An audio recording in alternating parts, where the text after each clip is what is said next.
सेवा ही मेरी पहचान, शंकर सोनेजा। सेवा ही जिनकी पहचान, वो हैं शंकर सोनेजा। फ्री मालेगांव का काढ़ा, फ्री जोड़ों के दर्द का तेल, फ्री नसों के दर्द से छुटकारा पाने की पीने की दवा। सेवा का लाभ उठाइए, सदैव आपकी सेवा के लिए हाजिर रहते हैं शंकर सोनेजा। .com में रिन्यूअल फैसिलिटी भी आहे, जेको माण्हू जाम घटि कंदा आहिनि पर करणु खपे।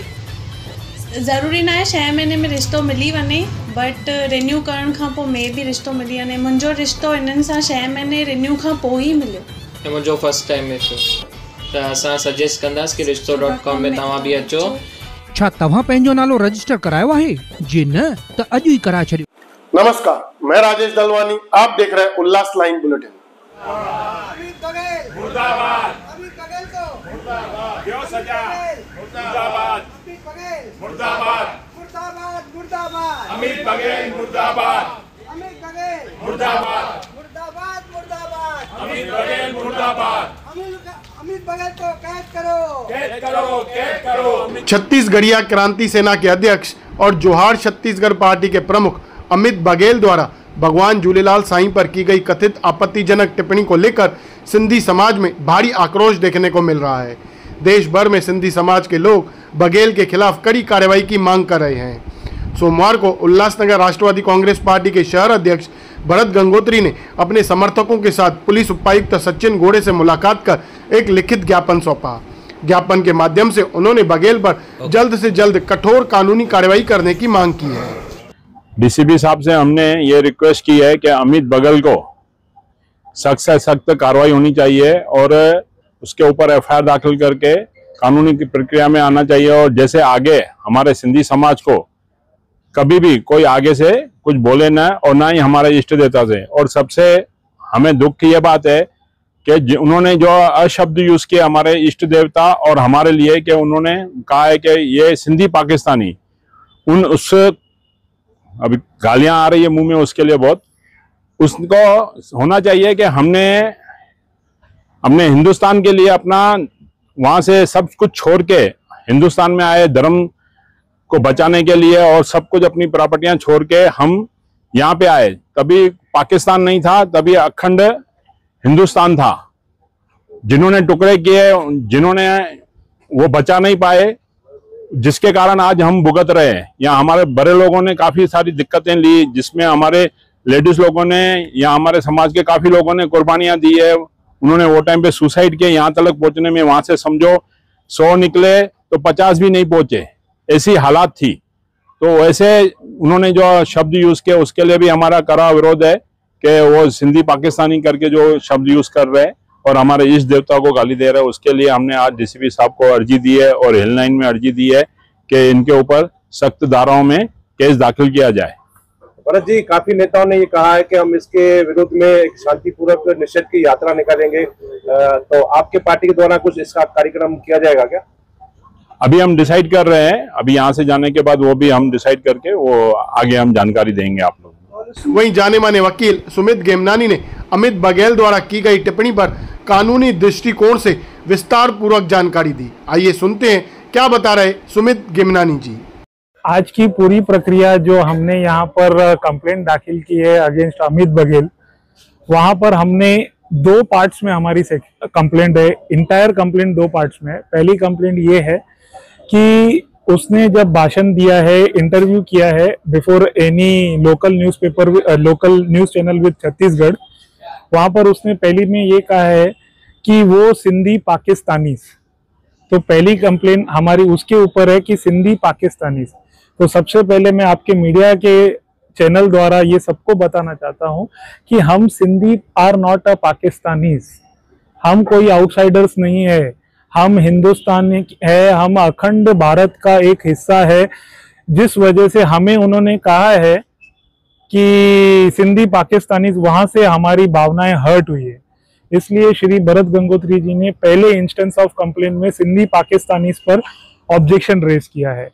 दूसरी कंप्लेंट का जो हमारा पार्ट है उसमें उसने जब इंटरव्यू के दौरान उसने ये कहा है वो मछली वाले उनके भगवान तो दूसरा जो ये पार्ट है वो हमारे इष्ट देवता के खिलाफ उसने कहा है, वैसा हमारे कंप्लेन में स्पेसिफिकली नमूद है।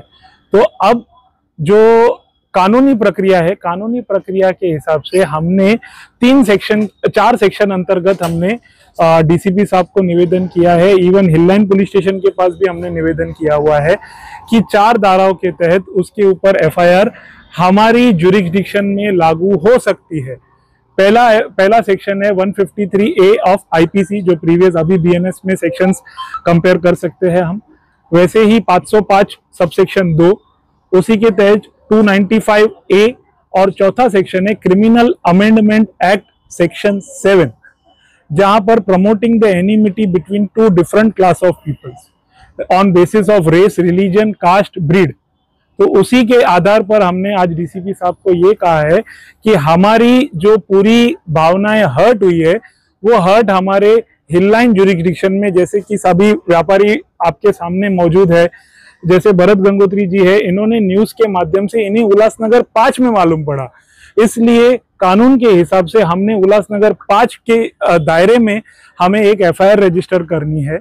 उसी के बेसिस पर हमें डीसीपी साहब ने आश्वासन दिया। डीसीपी साहब ने ये कहा कि मैं भी इसी चीज को पढ़ूंगा, आपकी अर्जी को पूर्ण तरीके से लूंगा संज्ञान में।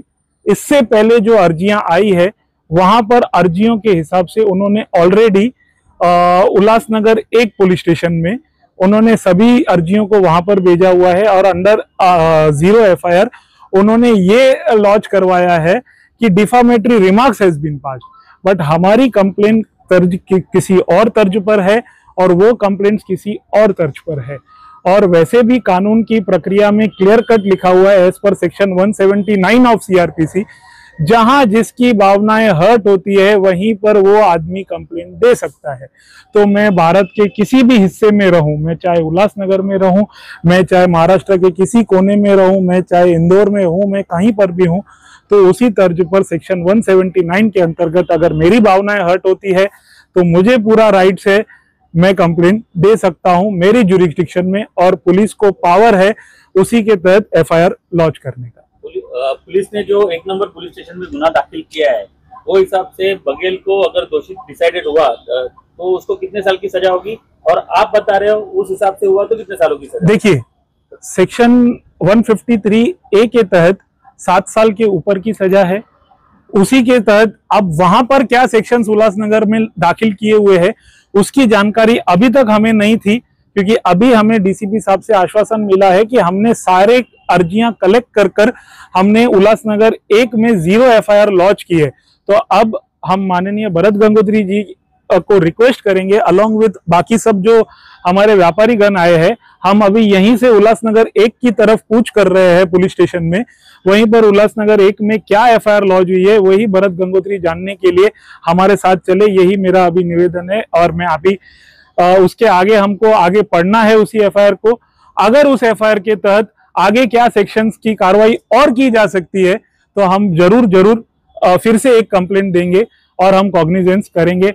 और मुझे भरत गंगोत्री जी द्वारा ये भी बताया गया है, अगर पुलिस ने हमारी मांग को नहीं माना to launch FIR at the Hill Line police station, हम जरूर 156(3) लॉन्च करेंगे एट उल्लासनगर कोर्ट। हमारी सरकार, राज्य सरकार, केंद्रीय सरकार और प्रधानमंत्री जी से ये विशेष विनती है कि ऐसे लोगों को जल्दी से जल्दी और विशेष कानून के तहत, जो हमारे अधिवक्ता श्री गेमरानी जी बताएंगे कि कौन से कानून में उनको लिया जाए, क्योंकि ये कहा जा रहा है छत्तीसगढ़ का केस है 0 एफआईआर होगी, लेकिन नहीं, क्योंकि हमारे को तो दुख यहाँ पे हुआ है ना, तो उस दुख का एफआईआर यहाँ पे होना चाहिए, उस खास सेक्शन में होना चाहिए कि उस आदमी को मालूम पड़े कि मैं वहां बैठे लोगों की भावना को कैसे आहत कर रहा हूँ, तो उसको भी वो सबक मिलना चाहिए।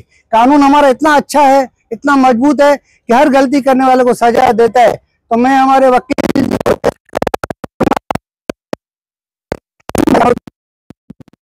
फिलहाल सिंधी समाज और कई सामाजिक संगठनों ने अमित बघेल की गिरफ्तारी की मांग को लेकर सोशल मीडिया साथ ही शहरों में आंदोलन तेज करने की चेतावनी भी दी है।